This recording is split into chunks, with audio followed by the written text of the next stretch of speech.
నేను ఈ సభలో ఉన్నందుకు, ఇంత మాన్యుమెంట్స్ వీళ్ళందరి మధ్య కూర్చొని నేను ఫోటోలో పడినందుకు నా జీవితంలో ఇది లైఫ్ అచీవ్మెంట్ కింద ఫీల్ అవుతున్నాను. నేను ఈ సభకి నాకు సంబంధం కూడా ఉంది. అదేంటంటే ఈ మాన్యుమెంట్లో నాకు దర్శకత్వ భిక్ష పెట్టి శ్రీకారం చుట్టిన రాఘవ్ గారు ఉన్నారు. అలాగే మనం మద్రాసు వచ్చినప్పుడు అసిస్టెంట్గా ఉన్నప్పటి నుంచి డైరెక్టర్ అయ్యేదాకా కూడా మాకు ఒక మాట ఎప్పుడు వినపడుతుండే. రోజు షూటింగ్ వెళ్ళేటప్పుడు ఆవిడ హీరోయిన్, నిర్మాత, ఆవిడికి ఒక హౌస్ కూడా ఉంది, అదే స్టూడియో. కృష్ణవేణి హౌస్లో షూటింగ్ లేకుండా ఏ రోజు కూడా మేము ఎక్కడా సినిమా తీయలేదు.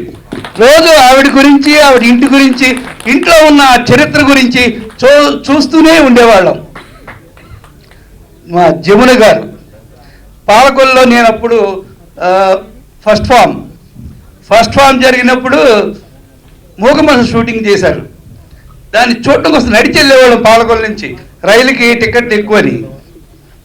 అక్కడ గోదావరి గట్టు పాట షూటింగ్ చేసేటప్పుడు ఫస్ట్ టైం నేను షూటింగ్ చూశాను.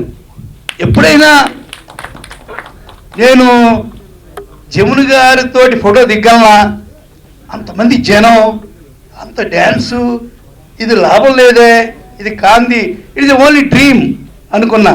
కానీ ఈరోజు ఈ సభలో ఆవిడ ఉన్నందుకు నాకు చాలా ఆనందంగా ఉంది. అలాగే సీతారామ కళ్యాణం నుంచి నాకు అభిమాన నటి, అంత గ్లామరు, సీత అంటే ఆవిడే అని ఇప్పటికీ కళ్ళు మూసుకున్నా కనబడుతుంటుంది మనకి. అలాంటి మా గీతాంజలి గారు ఇక్కడ ఉన్నారు. ఇంకొకటి మా కాకరాల గారు ఇది గ్రేట్ స్టేజ్ ఆర్టిస్ట్. నేను పాలకొల్లో ఉండేటప్పుడు లలిత కళాంజలి అని ఒక నాటక సంస్థ ఉండేది. దాంట్లో పల్లిపడి అనే నాటకాన్ని టేకప్ చేశాం. మేమంతా కుర్రోళ్ళం. అది కమర్షియల్ డ్రామా చేయాలని ఉద్దేశం. దానికి ఒక గ్లామర్ కావాలి. ఎలాగా ఏంటంటే నేను ఒక సినిమా చూసి ఒక క్యారెక్టరు కాకరాల గారిని ఇందులో సోరయ్య క్యారెక్టర్ ఏందాం అని చెప్పా. అయ్యా సినిమా ఆర్టిస్ట్ ఆయన ఎలా వస్తారా బాబు అన్నారు. ఒక ఇద్దరు ముగ్గురిని పట్టుకున్నాం. అక్కడ పట్టుకొని అందరితో కలిసి కాకరాల గారిని మొత్తం మీద పట్టి, సార్ ఇలాగ మేమంతా కుర్రోళ్ళం చేస్తున్నాం, ఇది పల్లిపొడుచు డ్రామాలో మీరు వేషం వేయాలి, మీరు ఇదివరకు సోరయ్య వేశారంట అని అడిగా. అందులో నేను కూడా వేషం వేశాను కామేష్. ఆయన ప్లస్ చేసి 32 డ్రామాలు ఆడాం మేము ఆయనతోటి ఆ రోజుల్లో. ఈ రోజుకి నేను గర్వంగా ఫీల్ అవుతాను. నేను ఒక పెద్ద స్టార్ అయి ఉండి ఆయన పెద్ద సినిమాల్లో చేసిన టైంలో ఒక కుర్రోడు మాటిని వచ్చి నా పల్లిపడుచు డ్రామాలో వేషం వేసి ఒక డ్రామాకు ఒక లైఫ్ ఇచ్చిన కాకరాల గారు ఎప్పటికీ నాటకరంగం గుర్తుపెట్టుకుంటుంది. ఆయన్ని పుట్టినరోజు తెలుగు చలనచిత్ర రంగానికి చేయట్లేదు, ఎవరు ఘనంగా చేయట్లేదు అంటున్నారు. కానీ ఒకటి మాత్రం నిజం, చలనచిత్ర రంగానికి నిత్యం పుట్టినరోజు జరుగుతుంది. ఇందులో బతికిన డైరెక్టర్ కానీ, నిలిచిన ఆర్టిస్ట్ కానీ, టెక్నీషియన్ కానీ, నిర్మాత కానీ ఎవరైనా తెలుగు చలనచిత్ర రంగాన్ని నుంచి వచ్చినట్టే కదా. వాళ్ళకి ఏ పుట్టినరోజు జరిగినా అది తెలుగు చిత్రరంగానికి పుట్టినరోజే. అందుకని నిత్యం పుట్టినరోజు జరగాలి, ఇంకా అందరం బాగా ఉండాలి. ఒకటి నేను ఇప్పుడు ఈ సభాముఖంగా చెప్పుకోవాల్సింది ఒకటే. ఈరోజు నేను ఒక లైలా కాలేజీ నుంచి వచ్చిన డైరెక్టర్ని. అదేంటంటే కె రాఘవ్ గారి స్కూల్. ఆయన కథ నాకు చెప్పు నువ్వు, ఆ కథ నేను ఒప్పుకుంటే సినిమా తీస్తా అన్నారు. ఎక్కడ నేను రోడ్ల మీద తిరుగుతూ ఉండే అసిస్టెంట్ డైరెక్టర్ పట్టి ఆయన నన్ను తీసుకొచ్చి కూర్చోబెట్టారు. ఆయనకి ముందు ఏం చేయాలంటే కథ చెప్పాలి, కథ నచ్చాలి. కథ నచ్చిన తర్వాత నెక్స్ట్ అడిగేది ఏంటంటే ఆయన దీని టైటిల్ ఏంటి, అది నచ్చాలి. టైటిల్ కూడా చెప్పాను నేను, టైటిల్ కూడా నచ్చింది ఆయనకి. టైటిల్ నచ్చాక ఒక రోజు మీటింగ్ పెట్టి అన్నారు దీనికి 4 షీట్ వేస్తావు అన్నారు. సార్ అదెలా సార్ అంటే అప్పుడు ఏం చేయాలి అని కూర్చొని ఆలోచించి చిరంజీవి గారిని, మాధవని, కొలపూడి మారుతిరావు గారిని ఆఫీసులో పిలిచి గెటప్లు వేయించి కత్తిర ఒకటి ఇచ్చి మారుతిరావు గారికి వాళ్ళందరికీ బ్రహ్మముడి కట్ చేస్తున్నట్టుగా 4 షీట్ వేసాక సినిమా ఒప్పుకున్నారు. ఈయన తర్వాత ఒప్పుకునే ముందు మెట్లు గీత ఒకటి అన్నారు, ఇంట్లో రామయ్య వీధిలో కృష్ణయ్య. ఓకే, ఇది కారులో వెళ్ళేవాడికి ఎలా కనపడుతుంది సినిమా టైటిల్? కారులో వెళ్ళిపోతుంటాడు ఇలాగా, టైటిల్ ఎలా కనపడుద్ది అంటే అప్పుడు పలకేసి పలకలో వేసా, అప్పుడు ఒప్పుకున్నారు ఈయన. అలా ఒప్పుకున్నారు కాబట్టి నా ఫస్ట్ సినిమా 506 days ఆడింది. రెండో సినిమా తరంగిణి కొత్తోళ్ళతోటి ఆయన పరిచయం ఇచ్చి అది 1 year ఆడించారు.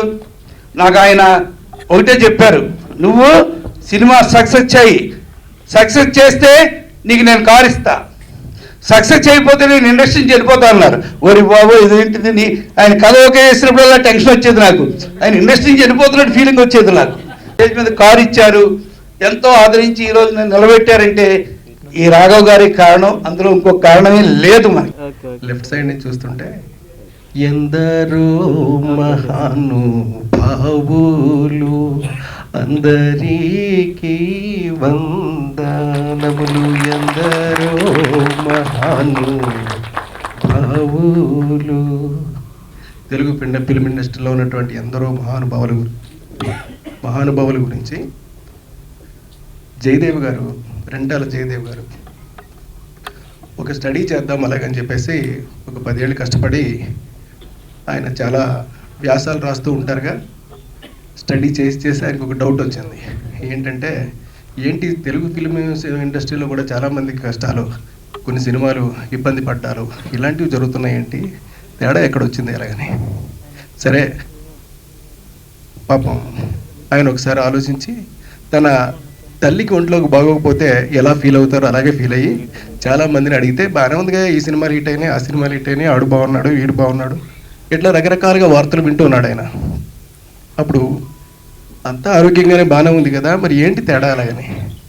బహుశా ఇలా కాదు, ఓ పండితుడిని అడుగుదాం అలాగని జ్యోతిష్యుడి దగ్గరికి వెళ్ళి అడిగాడు. అడిగితే డేట్ ఆఫ్ బర్త్ పట్టరండి, నేను జాతకం చూసి చెప్తాను అని చెప్పాడు ఆయన. ఉన్న డేట్ ఆఫ్ బర్త్ పట్టుకుని వెళ్ళాడు ఆయన. ఆయన బాగా స్టడీ చేసి ఇది కరెక్ట్ కాదు, ఇది ఇక్కడ ఏం మ్యాచ్ అవ్వట్లేదు, నువ్వు చెప్పిన దానికి దీనికి లేదు, కరెక్ట్ డేట్ ఆఫ్ బర్త్ పట్టరా, అప్పుడు నేను కరెక్ట్గా చెప్తాను అలాగని. ఆయన అలాగే 10 ఏళ్ళ పాటు తిరిగి ఇదిగో ఇప్పుడు ఉన్నటువంటి ఈ డేట్ ఆఫ్ బర్త్ తీసుకుని మళ్ళీ అదే పండితుని కలిశాడు. ఆ పండితుడికి పెద్ద సినిమా నాలెడ్జ్ ఏమి లేదు, కానీ మహాపండితుడు ఆయన. అప్పుడు ఆయన ఏం చేశాడంటే, నేను వరుసగా కొన్ని క్వశ్చన్స్ అడుగుతాను, అవి మ్యాచ్ అవుతుంటే మనకి 100% ఈ డేట్ ఆఫ్ బర్త్ కరెక్ట్ అని అనిపిస్తే అని చెప్పి ఒక 2 హీరోలు చీఫ్ మినిస్టర్లు అయి ఉండాలి, ఒకళ్ళు తమిళనాడుకి, ఒకటి తెలుగు ఇండస్ట్రీస్కి, కరెక్టేనా? అదేంటండి ఎన్టీ రామారావు, ఎంజి రామచంద్ర గారు ఉన్నారు కదా అని. అలా కాదు, ఒక స్త్రీమూర్తి కూడా అనేటప్పటికి జయలలిత గారు ఉన్నారు కదా, అయితే కరెక్ట్. ఇంతేకాదు, అందరికీ తెలుసు మొదటి సినిమా హెచ్ఎం రెడ్డి గారు చేశారు, భక్త ప్రహ్లాద్ చేశారు, బాగానే ఉంది. ఇంకోటి అడుగుతాను చెప్పు, ఎక్కడో శ్రీకాకుళంలో జోలి పట్టుకుని పాట పాడి అతను తెలుగు ఇండస్ట్రీ ఫిల్మ్లో అసలు అద్భుతమైన సింగర్గా ఎదిగినటువంటి ఒక వ్యక్తి ఉండి ఉంటాడో తెలిసి ఎవరైనా ఉన్నారా అని అడిగితే లేకపోవడం ఏంటంటే గణేశ్వర్ గారు ఉన్నారు. ఎట్లాగా ఒక్కొక్కటి మ్యాచ్ అవుతూ ఈ డేట్ని ఆయన ఇది పర్ఫెక్ట్ అని చెప్పి డిసైడ్ చేసుకుని మనకు అందజేయడానికి ఆయన పడ్డ శ్రమకి నేను ఈరోజు పండుగ సందర్భంగా నేను కృతజ్ఞతలు తెలియజేస్తున్నాను. చిన్నప్పుడు చూసిన హీరోయిన్ కృష్ణవేణి గారు, నేను కూడా చిన్నప్పుడు బాగా పాడేదాన్ని, ఇప్పుడంటే గొంతు పోయింది. మా రావు బాల సరస్వతి గారు తుమ్మెదా ఒక్కసారి అని ఘంటసాల గారితో అనేక పాటలు చిన్నప్పుడు విన్నాను. ఆ పాటలన్నీ పాడేదాన్ని. అలాగే నా సోదరి గీతాంజలి పుట్టిల్లు చిత్రంలో నటించిన మా కాకరాల గారు, చాలా రోజులైందయ్యా మిమ్మల్ని చూసి.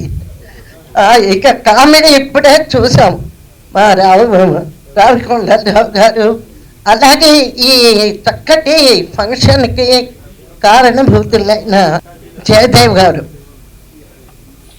ఆయన చేసినటువంటి రీసెర్చ్ వర్క్, దాని గురించి అద్భుతంగా అందరూ మాట్లాడారు. ముఖ్యంగా నేనేమనుకున్నాను తెలుసా, ఇది ఏదో కుర్రవాళ్ళు అందరూ వచ్చారు, ఏదో కుర్రవాళ్ళ ఫంక్షన్ లేబా ఎప్పుడు వెళ్తే ఏమిటి అనుకొని నెమ్మదిగా బయలుదేరాను. తీరా చూస్తే ఎంత టాలెంటెడ్ యంగర్ జనరేషన్లో ఎంతమంది అద్భుతమైన కళాకారుల కంటే ఎక్కువ టెక్నీషియన్స్, యంగర్ డైరెక్టర్స్, టెక్నీషియన్స్ ఎంతమంది ఎంత గొప్పగా. ఇంకో విషయం చెప్పాలి, హాల్ అంతా నిండిపోయింది. ఇది చాలా ఆశ్చర్యం. ఎందుకంటే ఇదే హాల్లో నాకు 80వ సంవత్సరం పుట్టినరోజు పండుగ చేశారు. చేసినప్పుడు రోసయ్య గారు, గవర్నర్ గారు వస్తే ఇక్కడ సగం హాల్ కూడా నిండలేదు. అట్లాంటిది ఇవాళ ఎంత గొప్పగా ఇది నిండిపోవడమే కాకుండా యువతరంలో ఉన్నటువంటి అద్భుతమైన టాలెంటెడ్ పీపుల్ వాళ్ళందరినీ ప్రోత్సహించడం చాలా అద్భుతమైన విషయం. చాలా ఆనందంగా ఉంది. ఇక కళామ తల్లి, సినిమా తల్లి, తెలుగు సినిమా తల్లి పుట్టినరోజు పండగ. నిజంగా మాట్లాడితే మాకంతా ఏం తెలుసు. చిన్నప్పుడు నాకు 80 ఏళ్ళు వచ్చాయి కాబట్టి కొంత నాలెడ్జ్ ఉంది. కానీ ఈ రోజున పుట్టిన వాళ్ళకి అసలు సినిమా ఎప్పుడు పుట్టింది తెలీదు. ఎంత చరిత్ర ఈ లెవెల్కి ఈ రోజున చలనచిత్ర పరిశ్రమ అద్భుతంగా డెవలప్ అయింది అంటే దీని వెనక కృషి చేసినటువంటి ఎందరు మహానుభావులు ఉన్నారు, ఎంతమంది కళాకారులు, ఎంతమంది గొప్ప దర్శకులు. ఈ తరంలో మన రామకృష్ణ గారు, కోడి రామకృష్ణ గారు ఆ పట్టి తీస్తే కాస్త ఇబ్బంది మాకు. అది ఆ పట్టి చూస్తే కానీ కోడి గుర్తురాదు. అలాగే మన ఎస్వి కృష్ణారెడ్డి గారు, ఆయన సినిమాలు, వీరి సినిమాలు ఆ తరం వరకు, మీ తరం వరకు ఎంత చక్కటి ఫ్యామిలీ స్టోరీస్. ఇక ఈయన కాసు కృష్ణారెడ్డి గారు అయితే ఈయన చాలా ఆల్రౌండరు. ఒక సినిమాలో ఆయన హీరో, దర్శకత్వం, సంగీతం, పాటలు, మాటలు అన్నీ వారే. చాలా మీ తరం వరకు చాలా గొప్ప చిత్రాలు దర్శకత్వం వహించారు. సరే, తాతయ్యనే పిలవాలి. 104 ఏళ్ళు. తను చిరంజీవులు, దొంగల్లో ధర, ఆనాడు తను ప్రొడక్షన్లో పనిచేసేవాడు. అటువంటి రాఘవ ఈ రోజున 104 సంవత్సరాలతో నిండైన ఆరోగ్యంతో జీవిస్తూ ఒక గొప్ప నిర్మాతలందరూ కూడా గర్వించదగ్గ నిర్మాతగా ఆయన చలనచిత్ర రంగానికి ఎంతో సేవ చేశారు. అన్నిటికంటే ముఖ్యంగా మా కృష్ణవేణమ్మ, నాకు బహుశా 8-9 సంవత్సరాలు ఉంటాయి. ఆమె చేసిన కొల్లభామ, ఆమె ప్రొడ్యూస్ చేసిన కీలుగుర్రం, నేను అసలు సినిమా స్టార్ అవ్వడానికి కారణం కీలుగుర్రం. ఆ కీలుగుర్రం చూసి అంజలి గారిని ఇమిటేట్ చేయడం ఒక 100 సార్లు చూసుంటా మా పల్లెటూరు. అలాగే శ్రీలక్ష్మమ్మ, అలాగే మన దేశంలో చూడాలి అమ్మ అందం. అదిగో ఆ ఫోటో, అదే ఆ ఫోటోలో ఆ రోజునే కృష్ణవేణమ్మ పైన ఒక కోట్ గిట్టు వేసుకొని ఎంత మోడ్రన్గా ఉన్నారు, ఎంత గ్లామరస్గా ఉన్నారు. అలాగే స్వాతంత్రోద్యమంలో ఈ ఉద్యమకారులందరూ మారువేషాలు అవి ఏం లేవు. తప్పకున పోలీసులు వస్తుంటే ఒక అత్తలేని కోడ ఉత్తమూరాలు ఓయమ్మ అంటూ రోకలి పెట్టుకుని దొరుకుతుంటారు. అటువంటి అద్భుతమైన మహానటి, నిర్మాత శోభనాచల స్టూడియోస్ ఎన్ని సినిమాలు మేము షూటింగ్ చేసాము.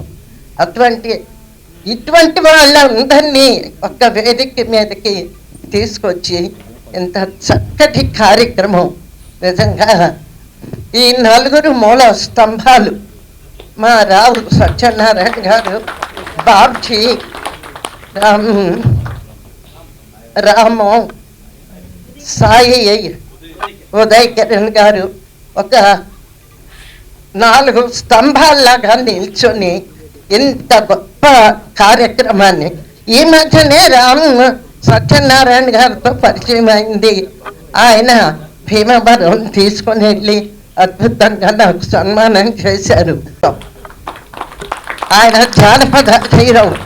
అటువంటి ఆయన పేరు రావాలి.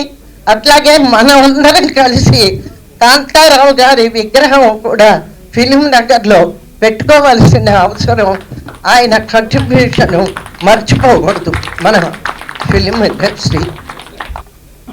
సతీ అనసూయ చిల్డ్రన్ మూవీ మా గురువు గారు సి పుల్లయ్య గారు, వారికి నా నమస్కారం. ధ్రువ విజయం పెద్దవారితో తీశారు.